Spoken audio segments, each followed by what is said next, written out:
Okay, and we are on another High Ground podcast.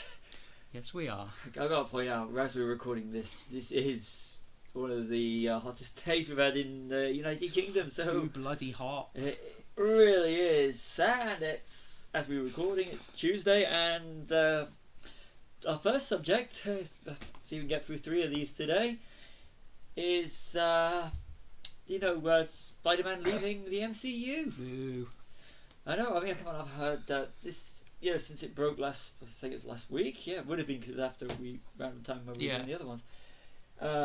The unofficial statement from Sony, from the sources, was that it was the end of agreement, and Kevin Feige's now busy reining in the rest of the MCU, the X-Men, Fantastic Four, all those universes now with the TV shows going on to Disney Plus.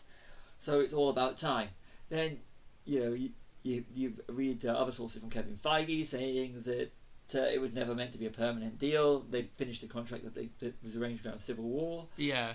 They gave Spider-Man the bump with having him integrated in the MCU. Then you also read other sources that are saying that Disney wanted more of the opening day take. I think if they've got 5%, they wanted it to go up to 50% of the opening take. As it is still, Spider-Man is still Sony's cinematic property. Yeah. But it was also pointed out that it's like another company owning Mickey Mouse, with Marvel not having Spider-Man, which is actually true in that sense. So there's a lot of stories going out there, but that's irrelevant. It's what do you think, Callum, about Spider-Man no longer being part of the MCU? I just think the timing could have been. It is absolutely awful. Like we've just had Far From Home, not long out, and then they dropped this bombshell on us just after we got used to, what is probably the. I mean, I still like Tobey Maguire, but Tom Holland's the best sort of Peter Parker Spider-Man combination for me, and I think after working so well, it's kind of a kick in the balls just to do this to everyone over money.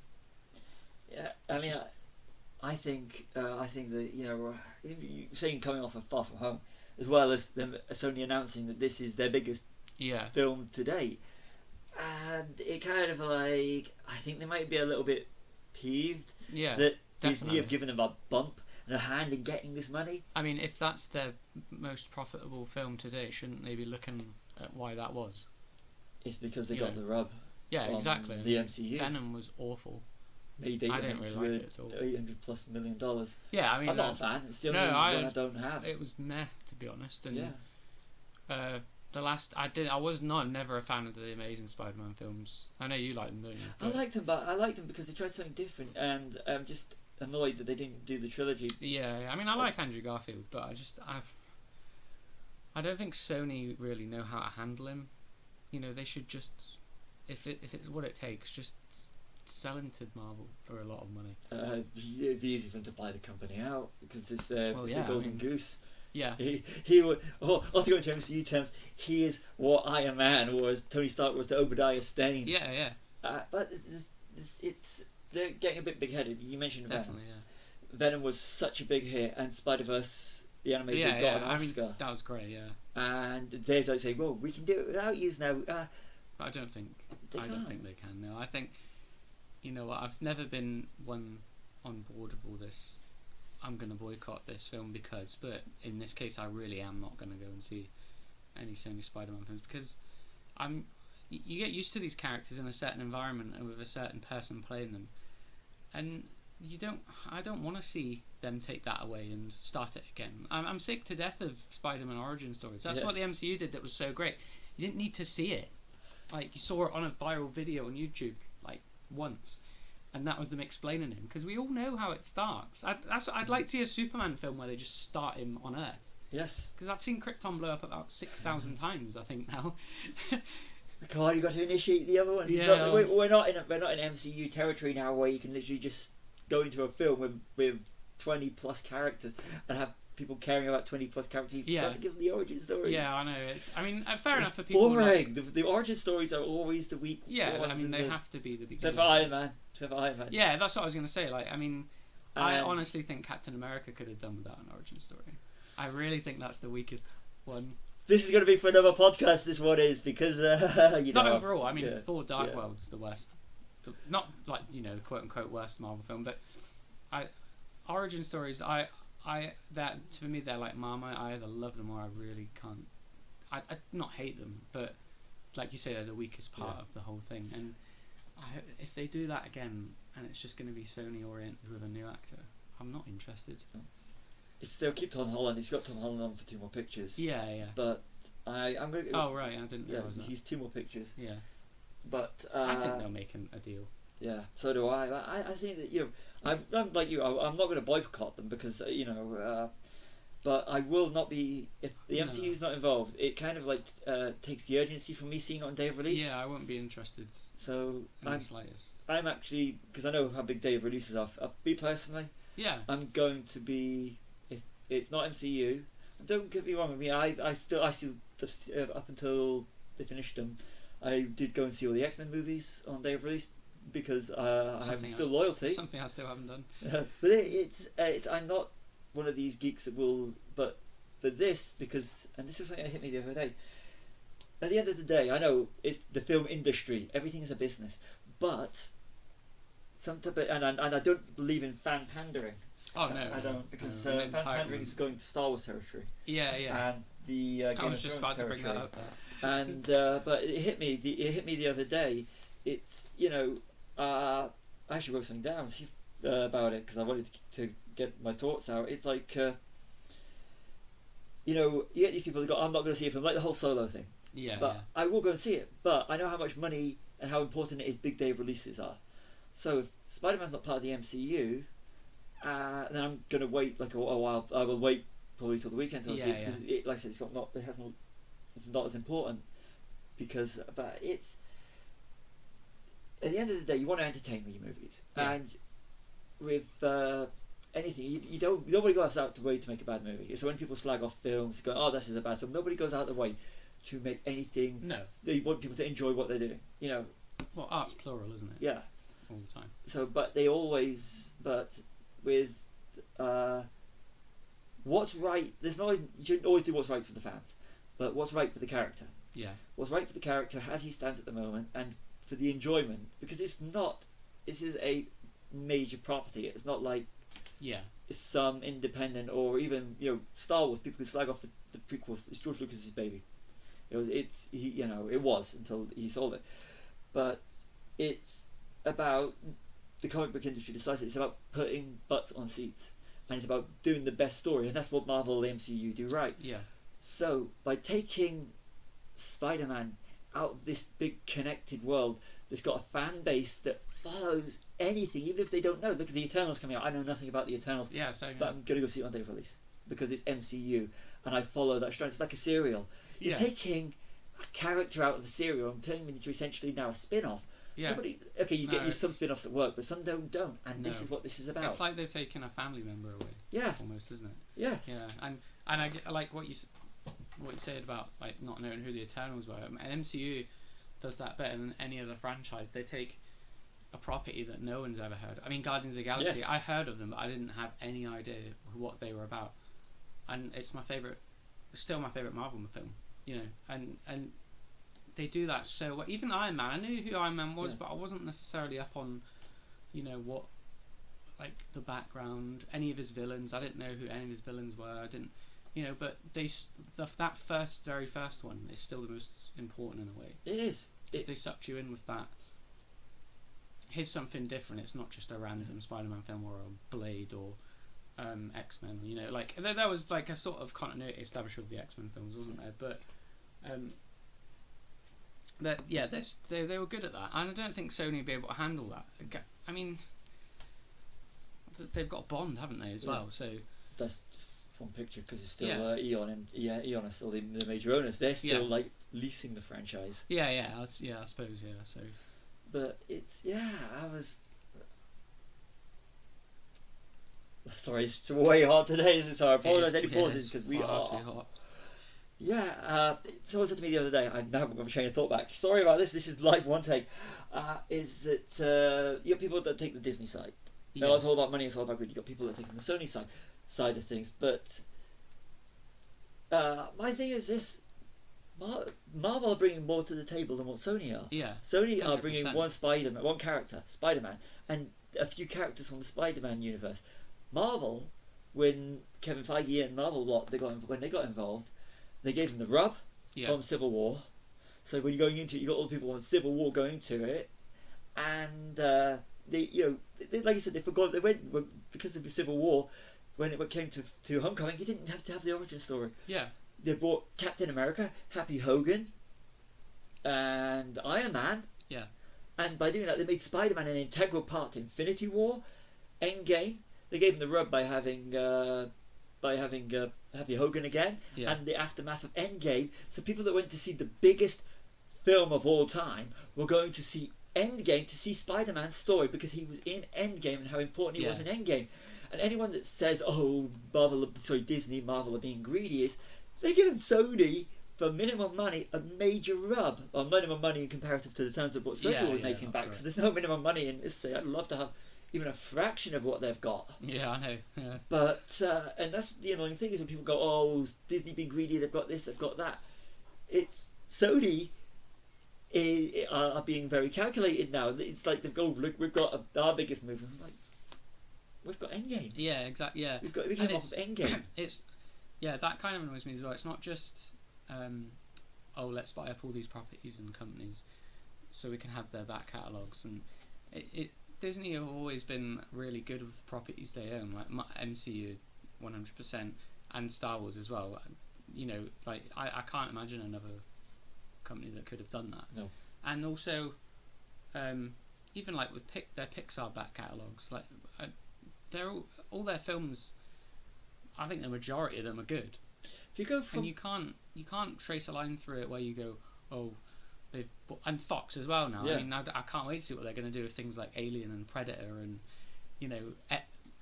TV shows like The X-Files or Buffy or things like that. You know, like, do we have reunions on the cards? And they're good at that. Yeah. Right studio heads.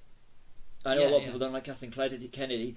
Right studio heads that care about the projects. Yeah, and that's what they do. As much as we love old Georgie boy, I think she thinks bigger picture when it comes to Star Wars, and that's why it's been. I don't know. Yeah, I don't think this is going to last. I think slightly opposite. I think with Star Wars, Disney were able to take something that I'd been estranged from because I didn't I wasn't really a fan of the TV series. I definitely don't do the video games, and they took something that was becoming more and more in my past. And as soon as The Force Awakens came out, I was like, I'm now interested again. Yeah. Then Rogue One came out, and the ending of Rogue One, and I'm so thankful for Disney for doing something so that when Episode 8 came out, blew me away. Yeah. And that's Disney because they care, and with Guardians of the Galaxy Volume 3, they had to do what they had to do with James Gunn because of the backlash it would have received. But once the backlash died down and they knew what the fans want, they've given the fans what they want. We're getting the Guardians of the Galaxy Volume 3 we want. Yeah. Because they know the properties, they've got people in charge of the properties, they know what they're doing. It's not just a calculated, we've got to have this, we've got to have that, we've got to have the other. It's about the stories, because if you get people in the stories, you get them coming back for the next film, and the next film, and that's the thing. They care for the fans. Even you look at, Ryan Johnson is still developing for them, even though there was I'm not going to call them fans, the wannabe so-called fans, the fans in quote marks. Yeah, that are actually, but they're going like, and people have backed up Episode 8. Yeah, it's like Amazing Spider-Man 2 didn't work. We're not going to see this through. We're not going to finish this off. We're just going to nix it. Yeah, I mean, back in the 80s, and how many sequels did you get to horror films that had really had bad diminishing returns? But they still happened, and there's that sort of risk that isn't around anymore. I mean, I think of like TV wise as well. I always think, what would shows like the X-Files or the Star Trek Next Generation, would they have ever got past seasons 1 or 2 before being cancelled? No, probably not. No. I mean, people took risks back then. I mean, if you watch the first 2 seasons of something like The Next Generation, it's not that great. And then when they kick it into orbit, that's when it starts. But TV shows and film series need that. They need that slog first sometimes to get to the good stuff. And then you appreciate the stuff you didn't think was good before more. Dust Till Dawn season 1. Took me a while to get into the mythology, but by the end of season 1, I was like, wow. Yeah. But that's because it's a Netflix streaming thing, so it's. Or the prequels. Yeah. Now I think prequels have been cancelled. They're due a reappreciation. No, they got episode 1 out because it made the money. Then episode 2, when it started diminishing. Yeah. Then they'd have just. But that was independent technically. Lucasfilm was an independent. Yeah, true. It's weird that Star Wars is an independent, isn't it? Technically. Technically, it was because it was. George Lucas was not a major studio. He was just. Yeah, I mean, with the whole thing, I think Marvel will eventually they'll cut a deal. I think there'll be too much fan pressure, which fan pressure. We fans should not dictate the property. No. But this is one time which do what's right for the character. And I think that the fan pressure is there now. That they'll have to cut a deal. Eventually, have to cut a deal because they will suddenly start seeing because everybody wants it. People like Kevin Smith, Jeremy Renner. They've actually voiced it. I mean, Tom Holland has to. He's post-cryptic. I don't understand where it's. I mean, I do understand where it's come from, but I don't get the rationale behind it. It's just I understand it's we've made loads of money with Spider-Man now because of Marvel, so we're going to try it on our own. But it's just silly. Give people what they give us. Give us what we want. We want to see some people like Captain Marvel. We want to know what happens between Happy Hogan and Aunt May. Yeah. You can take a secondary character that's not even got any superpowers. He's just Tony Stark's buddy. Yeah. You put him in a film, and people go love for it. Yeah, I mean that's one example of a character in the MCU that I would say probably didn't even just started off as a cameo, but now he's like Coulson as well. Coulson. Coulson was always a favourite, but he was hardly in it really. Yeah. And then he became this massive figure, and now Happy's like that, I think. And I think he's untouchable in that sense. Yeah. They won't ever kill him off. In Avengers or Avengers Ensemble, if you're in the UK, when they killed off Coulson. Yeah. I was like, people were pissed. Yeah, I was like, no, you can't kill. And he's a secondary character. Yeah. Marvel are good at taking. They're brilliant, and you care for them. Yeah. And that's the thing, because they care about the characters and the property. The other one I'm thinking of is Korg. And Meek. And Meek, they've been in 2 films. Yeah. And you could easily imagine them having their own films. Yeah. Now, because Luis. Louis, exactly. Yeah. Ant-Man always seems like a weird separate sort of non-MCU property sometimes because of the comedy, but it does work because I think it was quite bold to get away with just doing a pure comedy. Yeah. And that's something I don't think Sony would ever be brave enough with. No. Because Marvel know the fans are going to go out and watch it. Yeah. Then there'll be the word of mouth afterwards. They don't tell us what we should expect. No. And I mean, because if you're honest, a lot of fans don't know what they want. I mean, we know what we want, but we don't know. Yeah. In a strange sense, and Marvel don't assume or they don't pander. They just they give you something, and if there's like a response that's negative, they'll say, all right, okay, we're bad. Carrying on with it though, if they'd stopped after Thor: The Dark World. Yeah. Right. They just carried on, and they even referenced it in Endgame. Yeah, which I thought was hilarious. This is exactly right. It's what Marvel do brilliantly, and what the MCU do brilliantly. Ant-Man was one of the lowest performing ones. Dark World was one of the worst received. It's a time heist. Yeah. In Endgame, biggest film of all time. So you got Ant-Man. You got a big sequence where Thor goes into Dark World. Yeah. That's ballsy. Surely what the one that everyone doesn't like. Yeah, the one that people are gonna have to go and reassess now. I still don't like it, but the fact that they had the guts to do it, they stand by their convictions. It's clever, and it's poking fun at themselves, isn't it? Really, there you go. Here's a laugh. Here's one of the characters that only that's not making as much money with your Scott Lang as the others, your big major superheroes. But what do we do? We're gonna have him in Civil War. Yeah. And he's gonna be like the comedy relief. And here's a film that we know nobody really likes, but we need it, and we're going to do a good part of it. Yeah. It's good. And you even get that nice touching scene with Rennie Russo as well. Oh, it's brilliant. I was watching it this morning. And it's just... Have a salad. Yeah. No one does that. No. I mean... I'm still waiting for a Star Wars moment like that, where they sort of poke fun at... I mean, they've referenced, the prequels, haven't they? They said about a clone army in episode 7, but... I'd like to just hear a joke off someone about all those times are dark and I hate those times or something like that, you know. Yeah. I always thought that the open line from Max von Sydow in Force Awakens when he says this should hopefully set things right, I always thought that was kind of a dig at... Probably was. Yeah, and Disney are great at that. Yeah. Sony maybe not so much. I don't know. Sony is all about keeping the property because unlike Marvel, Marvel could shelve the X-Men for 10, 15 years, 20 years. They wouldn't do it, but they could because that property's theirs now. Yeah. Sony have to keep pumping out Spider-Man movies. Yeah, because it's one of, is it two? Bond and Spider-Man, probably the biggest two they've got, isn't it? Yeah. Yeah. So I mean, The thing is, if they let the rights, if they sit on Spider-Man, time will run out. It's the same with Fox with Fantastic Four. Yeah. If they had X-Men, they had to keep churning them out. Look at Lionsgate. I think it was Lionsgate that had Punisher. Yeah. They basically gave the rights back because after Warzone, they weren't going to do anything with it. They had it. So that's the thing with Sony. Sony is going to get to the point, if they don't cut these deals, where they are going to have diminishing returns. Because you can't keep plowing out these movies in an individual separate universe. No. I mean, you could have got away with that in the 80s. Yeah. But when I read somewhere that they could have had a load of other characters, but all they were interested in was the Spider-Man. They helped Marvel out of a tricky spot. If they did something like that, I would be more interested. You know, like their own sort of sideline of stuff that was separate. That would be interesting. But if you're just going to do it with arguably one of the two biggest Marvel superheroes, then Spider-Man versus the Sinister Six and all those villains, the ones that they can get away with. Yeah. That's not the same as having your Spider-Man and all the other heroes. You need more heroes because it makes Spider-Man's world go from Endgame to back to the way it was. Yeah. Hey, how many heroes are there in New York? Yeah, one. Exactly. Yeah. And it's the same again.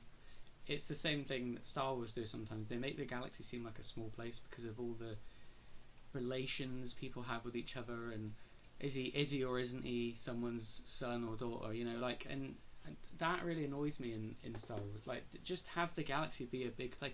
One of the comments that really annoyed me when Rogue One came out was about the Death Troopers, the black like the cool stormtroopers.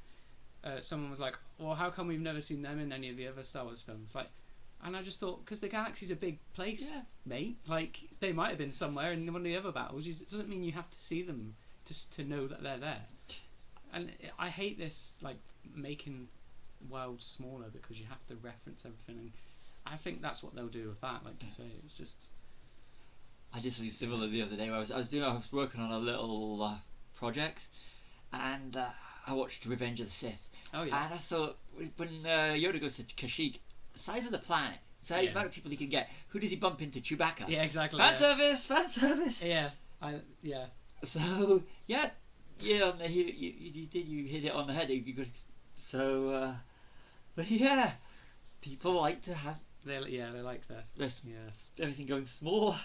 Because you got to have everybody know each other. Because the whole galaxy revolves around Skywalker. All New York's problems revolve around Spider-Man and the Spider-Man. Yeah.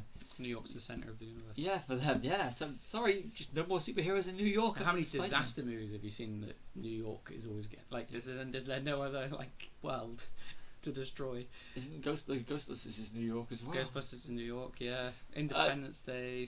Actually, Independence Day only has one New York destruction. Die Hard. The third one, is that the third one? Yeah. There's loads.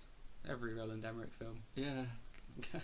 Come on, it wouldn't be a Roland Emmerich film without blowing up some national monument or some place. Yeah. But yeah, so I do think he will be back in. Spider-Man will be back in the MCU. I can't see that. But if Sony do another film or another couple of films before they decide to go Sony, the Marvel Disney will have a better end of the deal. We're going, okay, what is it we said we wanted last time? Well, no, we want more now. Yeah, exactly. Yeah. We want permanent use in our films. We will, and you can just use Spider-Man. Yeah. Something like that. So if you're listening to anyone from Sony, cut the deal now. Yeah, and cut the shit. Yes, we want our Spider-Man back in the MCU, and we're not fanboys who actually want you to dictate stuff like. And we're not going to start protests. No. Too hot. It's way too hot. Okay, that's been our High Ground podcast on the MCU and Spider-Man. Well, it's all about Spider-Man, let's be honest. Yeah. With the Sony deal and what so-called deal, you know what I mean. We all know what we mean. Too hot. It is too hot. Yeah. See you all in another podcast. See you later.